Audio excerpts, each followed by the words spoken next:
C'est l'heure de Smart Ideas et la bonne idée du jour, elle est signée Michael Alborghetti. Bonjour. Bonjour. Bienvenue, vous êtes le cofondateur de Compost Cup. Vous l'avez créé il y a un peu plus d'un an avec Xavier Josso. Mais avec quelle idée? C'est quoi la genèse de Compost Cup? La genèse, c'est de réduire les déchets plastiques et notamment le déchet sauvage dans les festivals.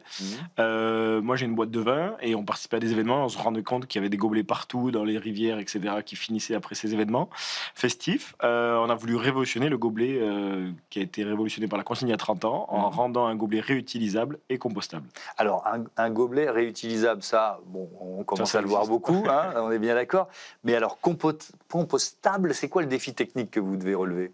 Tout, ça n'existait pas. On est toujours les seuls à l'avoir au monde. Vous avez un gobelet qui ressemble à un gobelet qui passe sur la vaisselle une cinquantaine de fois. Je le prends, vous m'auriez pas dit celui-là il est compostable, bon, voilà, c'est pas visible, quoi. C'est l'innovation, pour moi c'est le futur de l'écologie, c'est arriver à remplacer les habitudes d'aujourd'hui avec des matériaux innovants. Donc là on est sur un matériau 100% naturel, pas issu de pétrochimie aussi, ça c'était important pour nous, et qui ne contient pas de plastique. Et là, elle est là l'innovation. Mais alors, mais alors c'est quoi?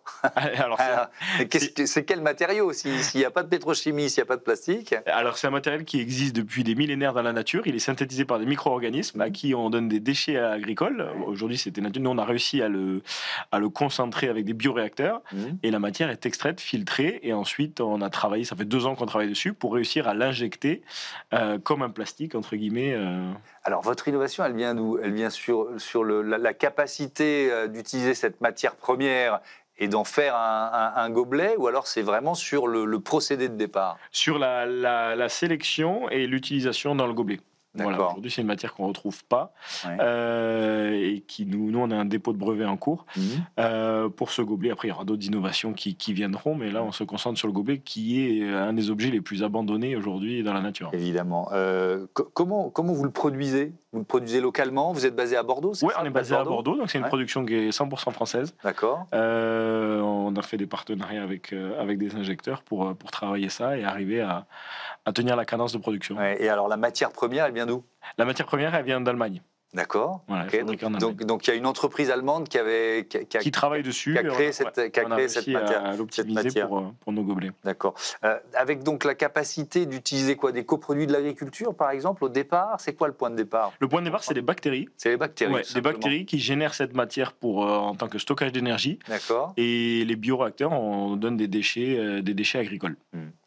Ça coûte le même prix, plus cher forcément qu'un gobelet non compostable? C'est plus cher aujourd'hui. Le pétrole, les produits pétroliers, on est sur un ratio de x10 au niveau de la matière. Mais nous, aujourd'hui, on a souhaité être compétitif malgré tout, et on a un prix public autour d'1,80 € pour les consommateurs. D'accord. Est-ce que vous sentez, alors par exemple sur les organisateurs d'événements, les festivals, etc., qu'il y a une demande en la matière? Aujourd'hui, on a été très surpris de la demande. Maintenant, il faut arriver à démocratiser. C'est tout nouveau, ça fait à peine un mois qu'on a lancé le projet. On attendait les certifications alimentaires, mais on a un produit révolutionnaire. Vous avez la même utilisation qu'aujourd'hui, avec un produit qui va se dégrader dans les rivières, les océans, et aussi l'aspect qui est primordial, c'est que quand vous buvez, il n'y a pas de microplastiques qui sont relargués dans la boisson. Et ça, aujourd'hui, la petite stat de WWF, c'est 5 grammes de plastique consommés par semaine, par vous et moi. Donc, on est quand même sur une innovation qui apporte beaucoup de choses. Donc vous commencez, donc c'est le début de la commercialisation du produit. Vous avez des premiers clients ou c'est trop tôt? Là, on a des clients, on a des festivals qui sont intéressés, on a des distributeurs qui sont intéressés. Tout le monde va être le premier à avoir le gobelet et voilà, on espère qu'il sera partout dès l'an prochain dans les événements. Est-ce qu'on peut savoir si vous allez décliner finalement, parce que là ça marche pour un gobelet, mais on peut le faire dans d'autres produits du quotidien, j'imagine. On réfléchit tranquillement à d'autres produits du quotidien. Le gobelet nous occupe beaucoup déjà. Je vais trop vite, quoi. Non, et en fait le gobelet il a l'avantage qu'aujourd'hui il a un prix facial. Aujourd'hui vous avez votre consigne à 1 à 2 €. Ça reste un produit quand même assez à valeur ajoutée et c'est un produit qui est réutilisé beaucoup de fois. On va pas aller faire des assiettes en plastique dans la mesure où on peut avoir des assiettes qui sont lavables aussi et qui sont en matière naturelle quasiment, quoi.